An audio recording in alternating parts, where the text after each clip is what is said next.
नमस्कार विद्यार्थी मित्रांनो, स्वागत आहे तुम्हा सर्वांचं महा एक्झाम पॉइंट एज्युकेशनल यूट्यूब चॅनलमध्ये। तर मित्रांनो, आजपासून आपली जिल्हा न्यायालय भरतीची परीक्षा मित्रांनो सुरू झालेली आहे, ज्यामध्ये आपण मागील व्हिडिओमध्ये जे आहे जे की सकाळच्या सत्रामध्ये जे काही फर्स्ट शिफ्टमध्ये विचारण्यात आलेले होते प्रश्न, आपण त्यावर मित्रांनो एक आपला ॲनालिसिस व्हिडिओ यापूर्वी आपण बनवून टाकलेला आहे मित्रांनो। तर आता जे आहे आपण या व्हिडिओमध्ये जे की सेकंड शिफ्टमध्ये जे काही विचारण्यात आलेले प्रश्न आहेत आणि जे आपल्याकडे उपलब्ध झालेले प्रश्न आहेत, आपल्या विद्यार्थी मित्रांनी पाठवलेले जे प्रश्न आहेत आपल्या टेलिग्राम व आपल्या यूट्यूब चॅनलमार्फत, तर मित्रांनो ते आपण सर्व काही या व्हिडिओमध्ये पाहणार आहोत की नेमकं कोणत्या प्रकारचे प्रश्न परीक्षेमध्ये विचारली जात आहेत। आणि जर तुमची परीक्षा वयाची असेल, जर अपकमिंग शिफ्टमध्ये असेल किंवा मित्रांनो तुमची उद्याला परवाला जर तुमची परीक्षा असेल, मित्रांनो हा व्हिडिओ तुम्ही खूप काळजीपूर्वक आणि बारकाईने पहा मित्रांनो, कारण का येणाऱ्या तुमच्या शिफ्टमध्ये कोणत्या पद्धतीने तुम्हाला अभ्यास करावायचा आहे, काय टाईमचं मॅनेजमेंट करावायचं आहे आणि कोणत्या प्रकारच्या प्रश्नावर सर्वाधिक भर दिला जात आहे, संपूर्ण काही तुम्हाला या व्हिडिओमधून जे की माहिती मिळणारी असेल। तर व्हिडिओ खूप इम्पॉर्टंट आहे मित्रांनो, व्हिडिओला शेवटपर्यंत आणि काळजीपूर्वक पहा। तर पाहूया मित्रांनो नेमकं कोणत्या प्रकारचे प्रश्न जे आहे ते विचारण्यात आलेले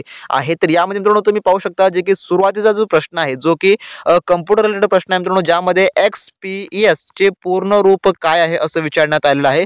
जसं की आपण आपल्या रेग्युलरली लेक्चर मार्फत जे आपण घेत होतो आपण अतिसंभव प्रश्न, त्यामध्ये तुम्हाला सांगत होतं की जे शॉर्ट फॉर्म आहे कम्प्युटर रिलेटेड त्यावर अतिशय महत्त्वपूर्ण प्रश्न येणार म्हणजे येणारच। तर मित्रांनो यामध्ये जे आहे XPS जे पूर्ण रूप होणार होतं ते आहे XML पेपर स्पेसिफिकेशन असं जे आहे थोडक्यामध्ये याचं पूर्ण रूप होत असतं XPSचं। तर याचं उत्तर तुम्ही हेच त्या ठिकाणी टिक मार्क केलेले असाल। त्यानंतर आहे दुसरा प्रश्न असा विचारण्यात आला होता की PPT मधून बाहेर पडण्यासाठी शॉर्टकट की, तर कोणती शॉर्टकट प्रेस केली जाते PPT मधून बाहेर पडण्यासाठी, हा प्रश्न विचारण्यात आला होता।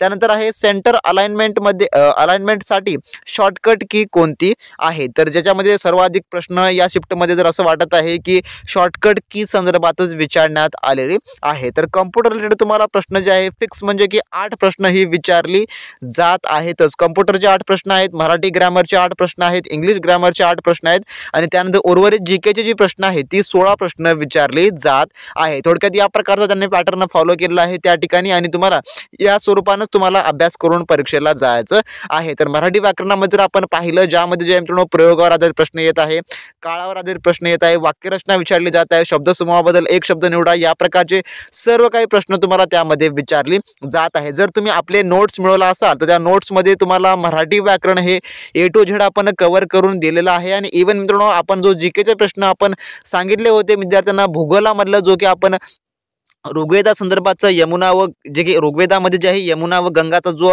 उल्लेख आहे तो किती वेळा केलेला गेला, हा जो प्रश्न आहे मित्रांनो आपण आपल्या नोट्समध्ये हा प्युरिफाईड परिपूर्ण आपण कव्हर केलेला होता, जो की आज परीक्षेमध्ये विचारण्यात आलेला आहे मित्रांनो, ज्याचे की आपण स्क्रीनशॉट आपल्या टेलिग्राम ग्रुपवर दिलेले आहेत व यूट्यूब चॅनलच्या आपल्या पोलमध्ये देखील आपण तो प्रश्न आपण दिलेला आहे मित्रांनो, जेणेकरून तुम्हाला त्या प्रश्नांचं सविस्तर काही उत्तर मिळेल या दृष्टिकोनातून। जर तुमची अपकमिंग एक्झाम असेल तर तुम्ही या बेसिकनुसारच तुम्हाला अभ्यास करावायचा आहे। त्यानंतर आहे चौथा प्रश्न असा की वर्ड मधील डावीकडून चौथे टॅब कोणते, तर वर्ड मध्ये म्हटलं आहे वर्ड मधील डावीकडून चौथे टॅब कोणते असा प्रश्न विचारला होता।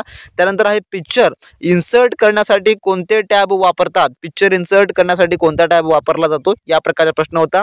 त्यानंतर आहे स्वतःशी बोलणाऱ्याला काय म्हणतात, तर जे स्वतःशी स्वतःला बोलतो त्याला काय म्हटलं जातं, हा प्रश्न विचारण्यात आलेला होता। त्यानंतर एदी या शब्दाचा थोडक्यात समानार्थी शब्द सांगा, असा जो आहे प्रश्न परीक्षेमध्ये विचारण्यात आलेला आहे।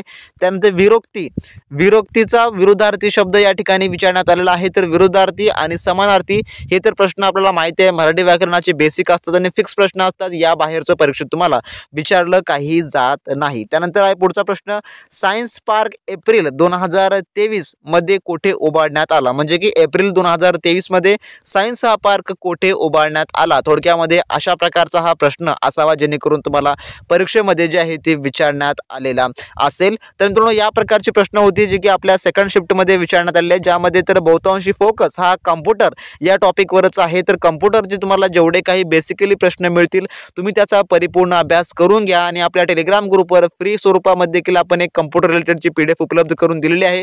डिस्क्रिप्शन बॉक्समध्ये आपल्या टेलिग्राम ग्रुपची लिंक आहे मित्रांनो, तिथून आपला टेलिग्राम ग्रुप जॉईन करून घ्या, तिथून तिची PDF जी आहे ती सविस्तर मित्रांनो वाचून घ्या, जेणेकरून तुम्हाला परीक्षेमध्ये त्या परिपूर्ण PDFचा हा फायदा होणारा असेल। आणि ज्या विद्यार्थ्यांनी अजूनही आपले नोट्स किंवा टेस्ट सिरीज फॅसिलिटीज मिळून असते ते मिळवून घ्या. आपल्या सेलरशी कॉन्टॅक्ट करून मित्रांनो, कारण का त्यामधलेच प्रश्न तुम्हाला परीक्षेत बहुतांशी विचारले जात आहेत मित्रांनो. ज्यामध्ये आपण मराठी ग्रामर कंप्लीट केलेला आहे, कम्प्युटर रिलेटेड सर्व काही टॉपिक आपण कंप्लीट केलेले आहेत. फक्त तुम्हाला त्याचं वाचन करून आणि परीक्षेपूर्वी रिव्हिजन करून जरी गेला तरी तुम्हाला परीक्षेत त्याचा परिपूर्ण फायदा होणारा असेल. जर मित्रांनो तुमच्याकडे सेकंड शिफ्ट किंवा फर्स्ट शिफ्टचे प्रश्न असतील तर तुम्ही नक्की खाली कमेंट बॉक्स मित्रांनो कमेंट करून सांगा, जेणेकरून आपला जो नेक्स्ट व्हिडिओ असेल त्यामध्ये आपण हे सर्व काही प्रश्न आपण बारकाईने मित्रांनो आपण कव्हर करण्याचा प्रयत्न करू. तर भेटू नेक्स्ट व्हिडिओमध्ये. तोपर्यंत मित्रांनो सबस्क्राईब करा, लाईक करा व्हिडिओला आणि तुमच्या मित्रांसोबत हा व्हिडिओ शेअर करायला मात्र विसरू नका. तोपर्यंत मित्रांनो बी प्रॅक्टिस क्रॅक एक्झाम.